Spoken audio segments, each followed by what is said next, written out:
His Excellency President Prabowo, my dear friends, brothers and sisters, Salamat Malam.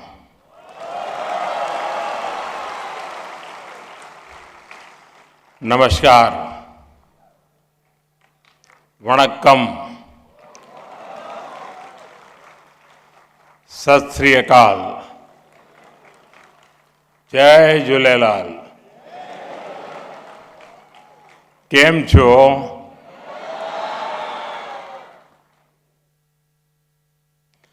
आजकल दुनिया में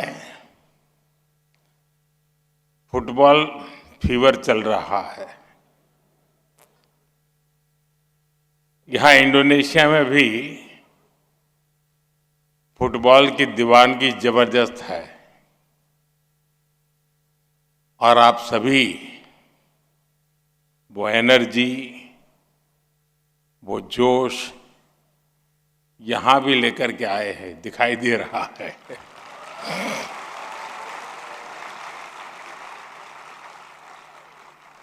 और एक अजब संयोग बना है, शायद आपने भी नोटिस किया होगा, लेकिन मैं उसका जिक्र करना चाहता हूं। मैं जब भी इंडोनेशिया आया हूं,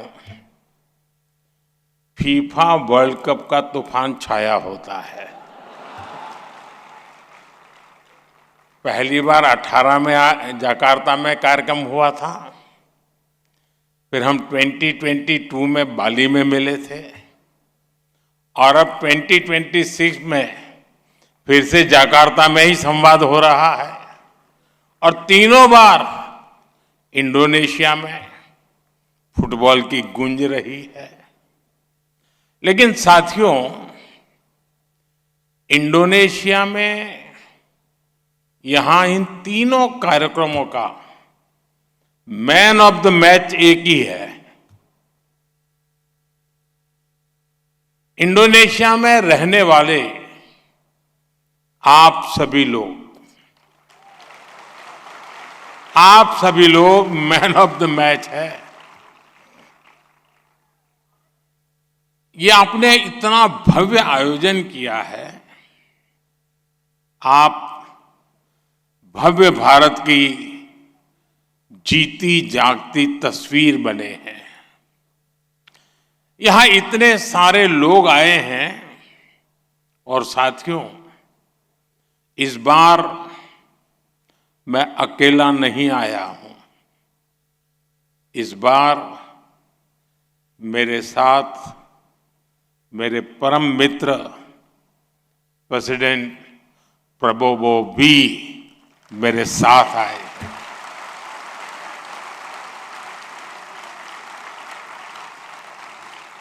आज अपनी बात शुरू करने से पहले मैं उनके स्नेह के लिए, उनके शब्दों के लिए प्रेसिडेंट प्रबोवो का हृदय से बहुत बहुत आभार व्यक्त करता हूं।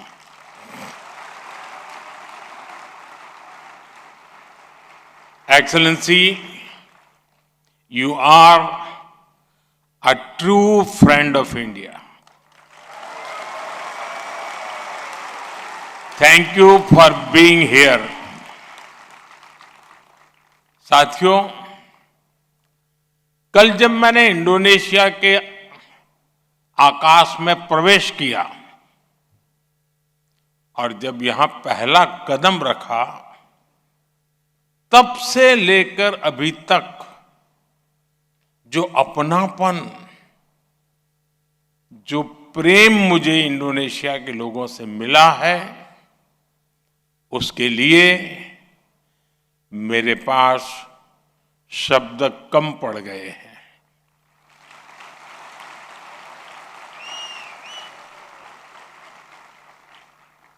प्रेसिडेंट प्रबोवो द्वारा अपने मंत्रिपरिषद के साथियों के साथ एयरपोर्ट पर मुझसे मिलने के लिए आना एक यादगार अनुभव रहा।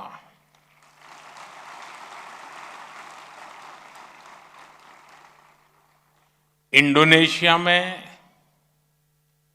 भारतीय संस्कृति के प्रति जो प्रेम है, उसकी एक झलक आज मुझे राष्ट्रपति भवन में भी दिखाई दी। यहां के लोगों का उत्साह, बच्चों की मुस्कान, युवाओं का जोश, सब कुछ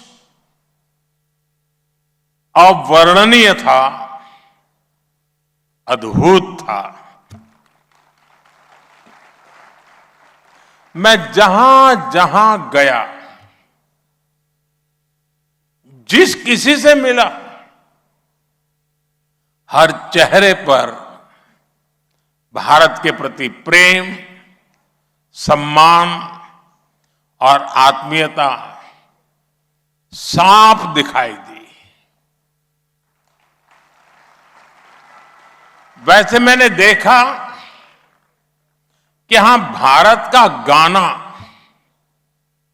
कुछ कुछ होता है, बहुत ही लोकप्रिय है। आज मैंने प्रेसिडेंट प्रबोवो इस पर कहा कि जब भारत और इंडोनेशिया साथ मिलकर चलते हैं तो कुछ कुछ से भी आगे बढ़कर बहुत कुछ होता है।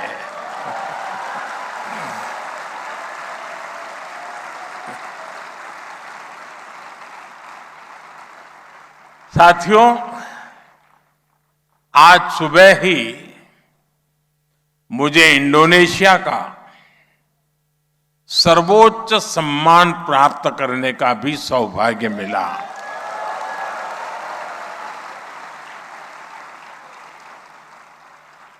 ये 140 करोड़ भारतीयों का यश है। ये भारतीय समुदाय के आप सभी साथियों का सम्मान है। और सबसे बड़ी बात, ये पुरस्कार इंडोनेशिया और भारत की घनिष्ठ मित्रता का एक और प्रतीक है। मैं इस मंच से भी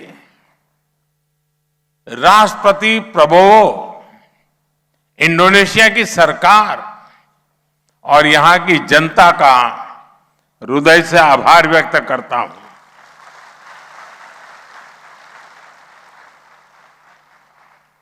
फ्रेंड्स, पिछले साल 26 जनवरी को भारत ने अपना गणतंत्र दिवस धूमधाम से मनाया। 26, 2 और 6, 2 + 6 =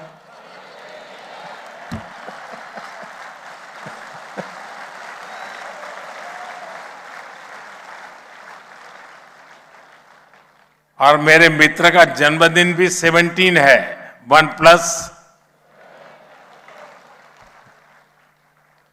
उस समारोह में प्रेसिडेंट प्रबोवो चीफ गेस्ट के रूप में आए थे। उस यात्रा के दौरान हमें कई विषयों पर विस्तार से चर्चा करने का अवसर मिला, लेकिन उस यात्रा की एक बात मैं आज खास तौर पर याद करना चाहूंगा। और उस बात को बड़े गौरवपूर्वक आज राष्ट्रपति जी ने यहां भी बड़े डंके के चोट पर बड़े शान से उल्लेख किया। मिस्टर प्रेसिडेंट, आपने उस समय कहा था और आज फिर से कहा, और आपने उस समय भी कहा था कि आप में इंडिया का डीएनए है। आपकी उस बात, एक बात ने, आज भी मैंने देखा सबसे ज्यादा तालियां उसी समय पड़ी। और भारत में भी करोड़ों करोड़ों भारतवासियों का दिल आपने जीत लिया था। उस एक वाक्य ने भारतीयों के दिलों को छू लिया था।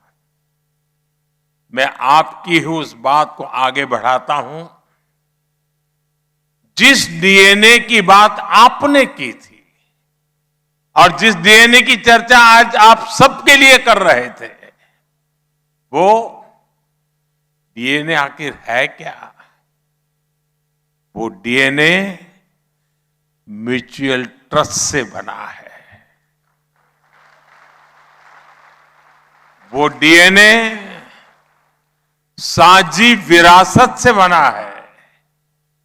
वो डीएनए साझा स्मृतियों से बना है। वो डीएनए उन समुद्री हवाओं से बना है जिन्होंने हजारों वर्ष तक हमारे जहाजों को एक दूसरे के तटों तक पहुंचाया। साथियों, भारत इंडोनेशिया संबंधों का डीएनए उन संतों और बौद्ध भिक्षुओं से बना है जिन्होंने ज्ञान को सीमाओं में नहीं बांधा।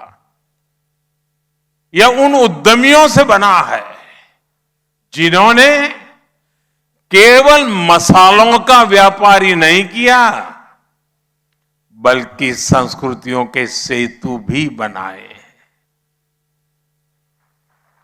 यह डीएनए को उन कलाकारों ने गढ़ा है जिन्होंने रामायण और महाभारत को अपनी अपनी भाषा में जिया, लेकिन उनकी आत्मा को एक ही रखा। भारत इंडोनेशिया के संबंधों को इंडोनेशिया के जिंदादिल नागरिकों ने, यहां बैठे अनेक परिवारों ने सींचा है, संवारा है, हमेशा समृद्ध किया है। साथियों, दुनिया में अक्सर दो देशों के रिश्ते एग्रीमेंट्स और एमओयू से आगे बढ़ते हैं।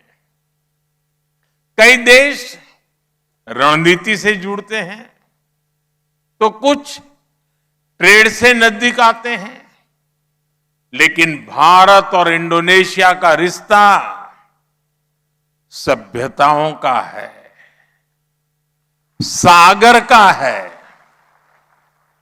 साम्राज्य आए, साम्राज्य चले गए, समुद्री रास्ते बदले, दुनिया की राजनीति बदली, लेकिन भारत और इंडोनेशिया के बीच ये सूत्र हमेशा हमेशा कायम रहा। और यही हमारी सबसे बड़ी शक्ति है।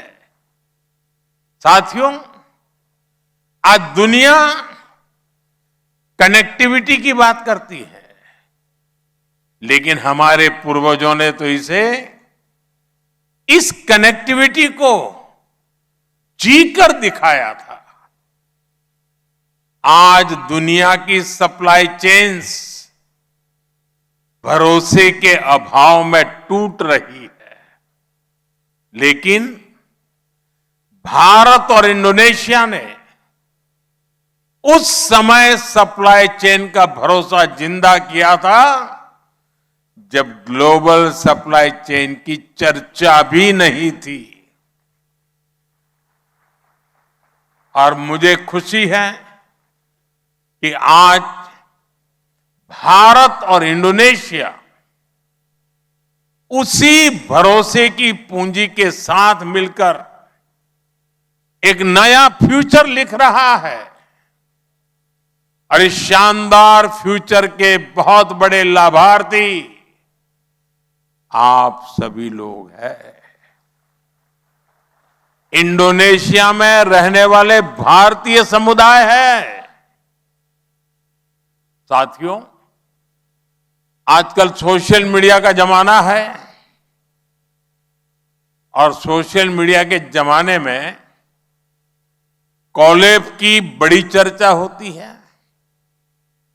लेकिन भारत और इंडोनेशिया तो सदियों से कोलैब करते आया थे।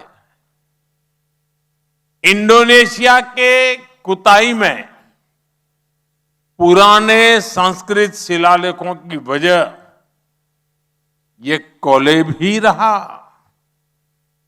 नालंदा यूनिवर्सिटी में यहां के स्कॉलर्स के पहुंचने की वजह ये कोलैब ही तो था। कटक का बाली यात्रा उत्सव हो, महानदी में केले के तनों से बनी नावों को चलाने की परंपरा हो, वयांग कुलित में महाभारत का मंचन हो, वैशाख पिलग्रिमेज हो या देवी श्री की पूजा हो, हर परंपरा में भारत और इंडोनेशिया का ये कोलैब साफ साफ दिखाई देता है। साथियों, भारत और इंडोनेशिया के कोलैब का ये इतिहास जितना पुराना है उतना समृद्ध भी है।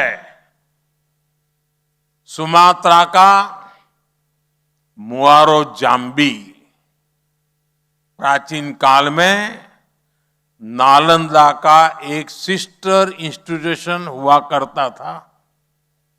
मुझे बहुत संतोष है कि अतीत की उसी ट्रेडिशन को आज हम रिवाइव कर रहे हैं।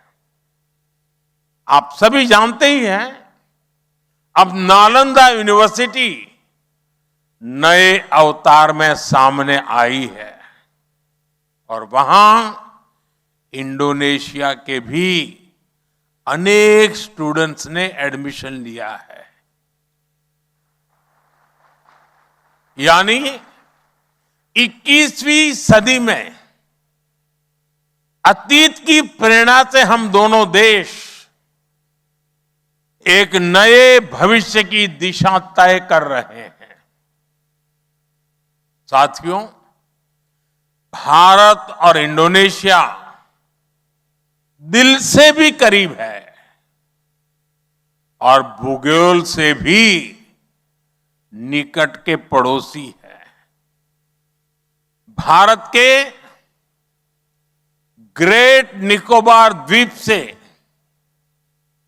इंडोनेशिया के आचे की दूरी लगभग 150 किलोमीटर है।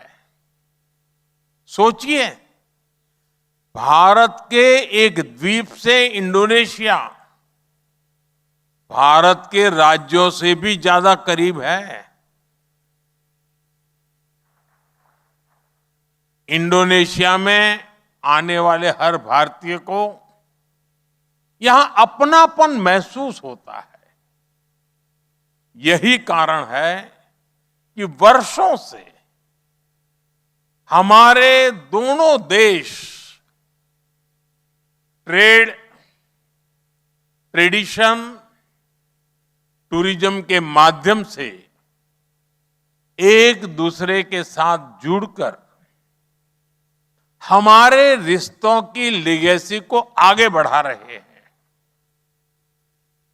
आज जब भारत नए पोर्ट्स बना रहा है, नए शिप्स पर काम कर रहा है, नए सी रूट्स को एक्सप्लोर कर रहा है, नई पार्टनरशिप के माध्यम से मैरीटाइम ट्रेड को आगे बढ़ा रहा है। तो ऐसे समय में इंडोनेशिया हमारे लिए फेवरेट फ्रेंड बनकर हमारे साथ उपस्थित है। साथियों, इंडोनेशिया हो या फिर भारत, हम दोनों ही देश विकास के लिए अधीर हैं और वाकई बहुत अधीर है। हमारे पास न रुकने का मौका है न थमने का। इंडोनेशिया की प्रगति के बारे में यहां अभी कुछ भारतीयों ने बताया है। हिंदुस्तान से मैं भी आपके लिए भारत की प्रगति की अनेक गाथाएं लेकर आया हूं। आप सुनना चाहते हैं ना? जरा आवाज जोर से आए तो पता चले। साथियों, आजकल आप जब भी भारत के बारे में सुनते हैं तो एक चर्चा सबसे पहले आती है, हेडलाइन बनती है, भारत की इकोनॉमी।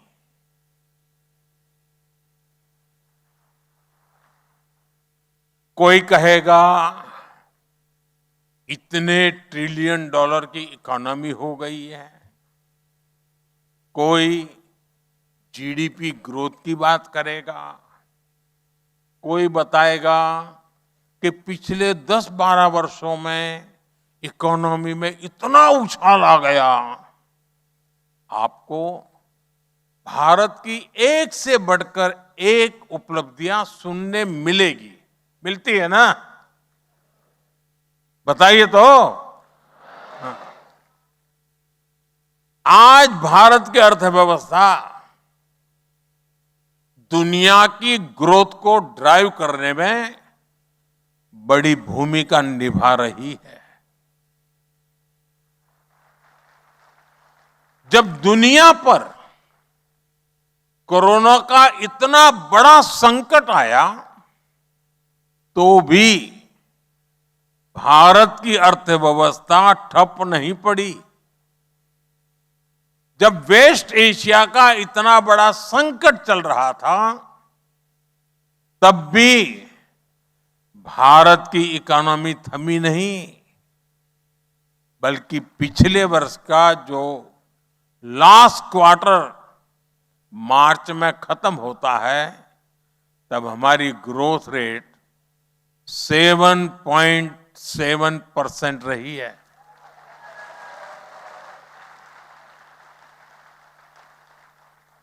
ये गति, ये प्रगति ऐसे ही नहीं आई है।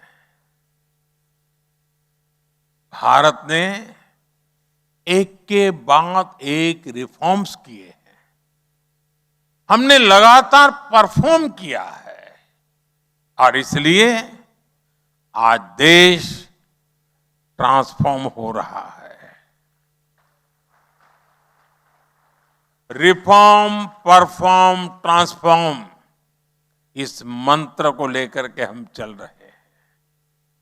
साथियों, भारत ने आज जो ग्रोथ हासिल की है ये 140 करोड़ लोगों के सपनों की ग्रोथ है। ये करोड़ों भारतीयों के एस्पिरेशंस की ग्रोथ है। आप सभी भी उस सपने से अलग नहीं है। इंडोनेशिया में रहने वाला हर एक भारतीय उस सपने का साझेदार है। साथियों, भारत की ग्रोथ में जो स्पीड और स्केल है उसको एक लाइन में बताना हो तो मैं कहूंगा 1.4 बिलियन एस्पिरेशंस इन मोशन।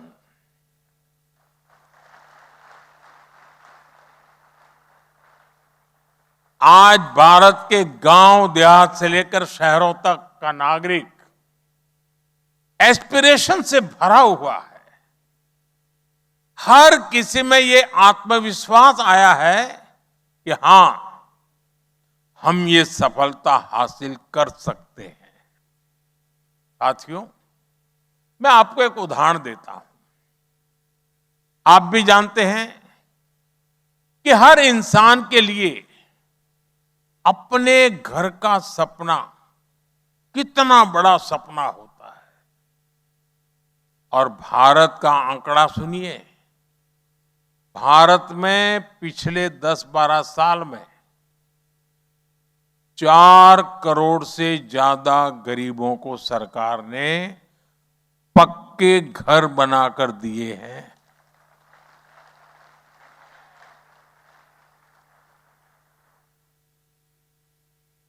ये आंकड़ा इतना बड़ा है कि इतने तो कई देशों में कुल घरों की संख्या भी नहीं होती है। साथियों, जब लोगों को अपना घर मिलता है, एक सम्मानजनक जिंदगी मिलती है, तब इन करोड़ों भारतीयों की एस्पिरेशंस को गति मिलती है। ड्रीम्स मोशन में आते हैं। साथियों, मैं आपको भारत में सोशल सिक्योरिटी कवर का दिलचस्प आंकड़ा दूंगा। 12 साल पहले भारत में 25 करोड़ लोगों के पास सोशल सिक्योरिटी कवर था। आज करीब 100 करोड़ भारतीय सोशल सिक्योरिटी के दायरे में आ गए हैं। और अब जो आंकड़ा मैं आपको बताने जा रहा हूं, वो सुनकर आप हैरान ही रह जाएंगे। भारत में एक योजना चलती है, प्रधानमंत्री सुरक्षा बीमा योजना। इस योजना के तहत साल में सिर्फ 20 रुपये में, एक साल में 20 रुपया सुनाई देता है ना? एक साल में सिर्फ 20 रुपये के प्रीमियम पर 2 लाख रुपए का एक्सीडेंटल इंश्योरेंस मिलता है।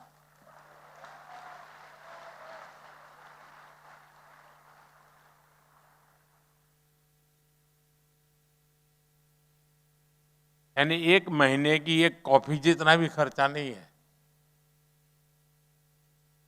दुनिया में ये कहीं मिले न मिले, लेकिन ये भारत में मिल रहा है।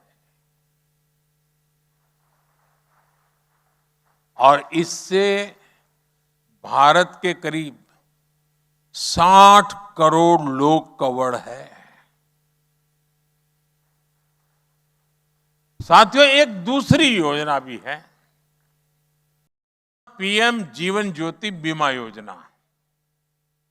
इस योजना में हर रोज के करीब एक दिन का 1.5 रुपया, हर रोज के करीब 1.5 रुपये के प्रीमियम पर लाइफ इंश्योरेंस मिलता है। एक रोज के सिर्फ 1.5 रुपया, यानी एक कॉफी भी 1.5 रुपये से ज्यादा कीमत लगती है। और भारत में अभी 28 करोड़ लोग इस योजना से जुड़े हैं। साथियों, सरकार की इन दोनों योजनाओं के तहत अब तक करीब 22,000 करोड़ रुपए का क्लेम लोगों को दिया जा चुका है। 22,000 करोड़, 22,000 करोड़ रुपीस। लोगों के जीवन में जब संकट आया तो सरकार उनकी साथी बनकर उनके साथ खड़ी रही है।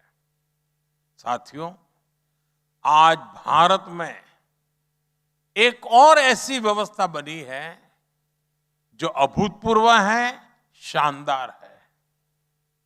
ये है डायरेक्ट बेनिफिट ट्रांसफर, डीबीटी। एक ऐसी फुल प्रूफ व्यवस्था है जिसमें बिना लीकेज लाभार्थियों तक पूरा पैसा पहुंच जाता है। अभी एक सज्जन आए थे, वो पूछ रहे थे कि बंगाल के लिए मेरा विजन क्या है। ये विजन है direct benefit transfer, no leakage, no cut की। और ये पैसे भी सीधे उनके बैंक अकाउंट में। आप कल्पना कर सकते हैं, बीते 12 साल में, ये आंकड़े जरा आपको चौंकाने वाले हैं, बीते 12 साल में 50 लाख करोड़ रुपए, 50 ट्रिलियन रुपीज की मदद डायरेक्ट लोगों के बैंक अकाउंट में भेजी जा चुकी है। 50 लाख करोड़ रुपए। साथियों,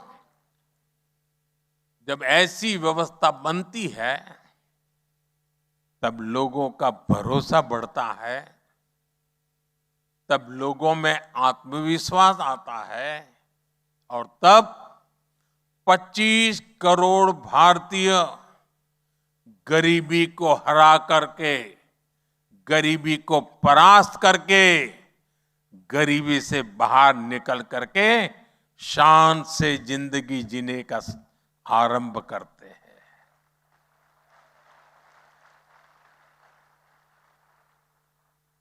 साथियों, मैं आपको एक और डेटा देता हूं। आपने ये सुना होगा कि दुनिया की जितनी रियल टाइम डिजिटल पेमेंट्स होती है, उसकी करीब 50% अकेले भारत में होती है। दुनिया की 50%। आज भारत में हर दिन 75 करोड़ से अधिक डिजिटल ट्रांजैक्शन होते हैं।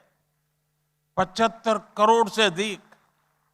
यानी डे टू डे लाइफ में कैश लेकर चलने की मजबूरी नहीं रही है। और हालात तो ये हो गए हैं कि लोग डेबिट कार्ड का पासवर्ड भूलने लगे हैं, बैंक एटीएम का पासवर्ड भूलने लगे हैं। बस यूपीआई से ही, मोबाइल फोन से ही काम हो रहा है। साथियों, जब सपने बड़े होते हैं तो सरकार के काम करने की स्पीड भी उतनी ही तेज हो जाती है। आज भारत में आप जाएंगे तो चारों तरफ हाईवे और एक्सप्रेसवे बनते हुए दिखाई देंगे। 12 वर्ष में हाईवे निर्माण की स्पीड 3 गुना बढ़ गई है। ये भी दुनिया में वन ऑफ द फास्टेस्ट है। इस दौरान भारत में एक्सप्रेसवे की लंबाई 100 किलोमीटर से बढ़कर 3000 किलोमीटर तक पहुंच चुकी है। और भारत के जो ये बड़े सपने हैं, इसको भारत का युवा ड्राइव कर रहा है। 12 साल में ग्लोबल क्यूएस रैंकिंग में भारतीय यूनिवर्सिटी की संख्या 11 से बढ़कर 50 से अधिक हो चुकी है। आज भारत के नौजवान बहुत बड़ी संख्या में पेटेंट फाइल कर रहे हैं, इनोवेशन को गति दे रहे हैं। इसलिए तो आज भारत 2 लाख से अधिक रजिस्टर्ड स्टार्टअप्स वाला देश है। 2 लाख से अधिक। करीब 125 यूनिकॉर्न्स वाला देश है। और तभी तो मैं कहता हूं कि भारत सिर्फ फास्टेस्ट ग्रोइंग इकोनॉमी नहीं है, भारत में billion plus dreams in motion है। साथियों, हम भारतीयों को ताजा खाना जरा ज्यादा पसंद होता है। गर्मा गर्म हो तो बात ही कुछ और होती है। इसलिए मैं भारत के सामर्थ्य का एक सबसे ताजा उदाहरण देता हूं, गर्मा गर्म। इंडोनेशिया आने से 2 दिन पहले यानी 4 जुलाई को मुझे एक ही दिन में देश को 1 लाख करोड़ रुपए से अधिक के प्रोजेक्ट सौंपने का अवसर मिला। एक दिन की बात कर रहा हूं मैं, 4 जुलाई की। 1 ट्रिलियन रुपीज के इंफ्रास्ट्रक्चर प्रोजेक्ट्स एक ही दिन में भारत इस स्केल पर काम कर रहा है। साथियों, भारत ने 4 जुलाई को एक बहुत बड़ी रिफाइनरी शुरू की है और इस रिफाइनरी में जो मटेरियल लगा है वो भी कम हैरान करने वाला नहीं है। इसमें जितना स्टील लगा है उससे 40 नए एफिल टावर बन जाते हैं। इतना स्टील लगा है कि 5 बुर्ज खलीफा तैयार हो जाते हैं। इस रिफाइनरी के निर्माण में इतनी लंबी केबल यूज हुई है जिससे पूरी धरती के 2 चक्कर लगा सकते हैं। ऐसे ही अभियानों के कारण आज भारत रिफाइनिंग कैपेसिटी के मामले में दुनिया में टॉप 4 देशों में पहुंच चुका है। साथियों, 4 जुलाई को ही इस रिफाइनरी के अलावा जोधपुर में एक शानदार भव्य एयरपोर्ट शुरू हुआ। छोटे छोटे शहरों तक हवाई कनेक्टिविटी बढ़ाने के लिए 28,000 करोड़ रुपए की उड़ान योजना लॉन्च की गई। जयपुर के मेट्रो नेटवर्क को इसी दिन विस्तार मिला और इसी दिन भारत के तीसरे सेमीकंडक्टर प्लांट ने भी काम शुरू कर दिया। यानी एनर्जी से लेकर कनेक्टिविटी और चिप मैन्युफैक्चरिंग तक भारत अनस्टॉपेबल है। साथियों, आज का भारत सिर्फ अपने सपने पूरे नहीं कर रहा, बल्कि हर मित्र देश के सपनों के साथ है। भारत सबका साथ, सबका विकास के मंत्र पर चलता है। इसलिए अपने पार्टनर्स के साथ मिलकर नए अवसर बनाता है और उन्हें भी नए अवसरों से जोड़ता है। भारत की आत्मनिर्भरता इंडोनेशिया के लिए, पूरे आसियान रीजन के लिए भी एक मल्टीप्लाइंग फोर्स है। आप हेल्थ सेक्टर को ही लीजिए, आज दुनिया के हर 5 में से एक जेनेरिक मेडिसिन भारत में बनती है। यूनिसेफ की जरूरत की लगभग 60% वैक्सीन भारत से आती है और इसका लाभ इस पूरे क्षेत्र को भी होता है। हम अपने दोस्तों के लिए जो कुछ भी कर पा रहे हैं उस पर हमें बहुत गर्व है। साथियों, मैंने आपको भारत की इतनी बातें बताई हैं, अब आपको मेरा एक और काम करना है। करोगे? करोगे? आपको अपने इंडोनेशियन फ्रेंड्स को भारत के बारे में बताना है। बताओगे? और उन्हें भारत आने के लिए आग्रह करना है। अब तो जाकार्ता से मुंबई के लिए, बाली से दिल्ली और बेंगलुरु के लिए इतनी सारी डायरेक्ट फ्लाइट्स हैं, इससे भारत आना जाना बहुत आसान हो गया है।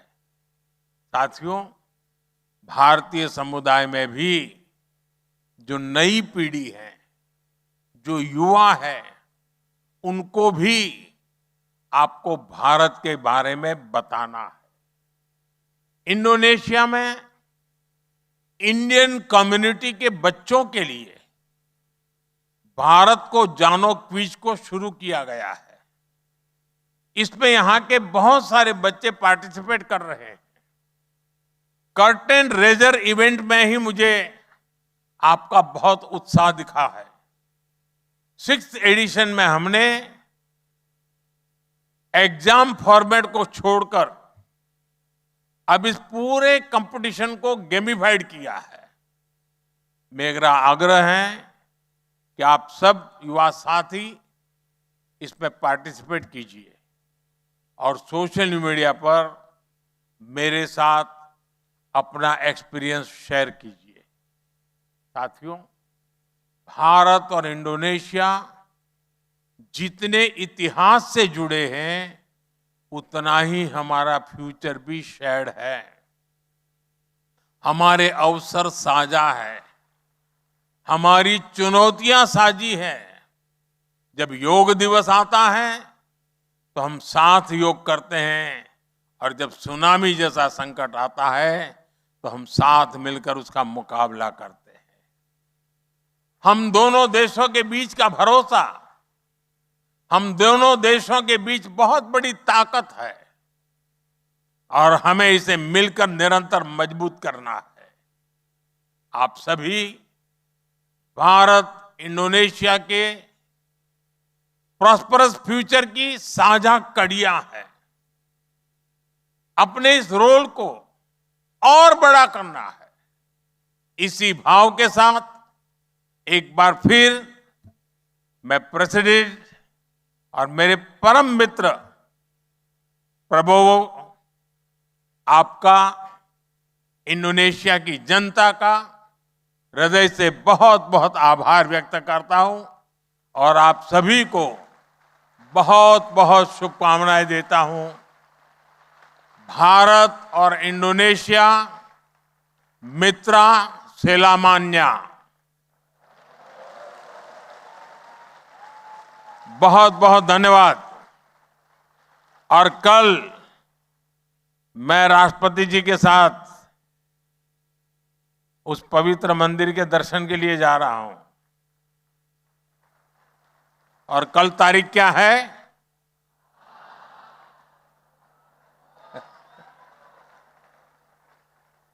तो हमारा नाता भी इतना मजबूत है। और राष्ट्रपति जी, मैंने इतनी सारी योजनाएं बताई हैं, मैं आपको वादा करता हूं इस पर कोई कॉपीराइट नहीं है।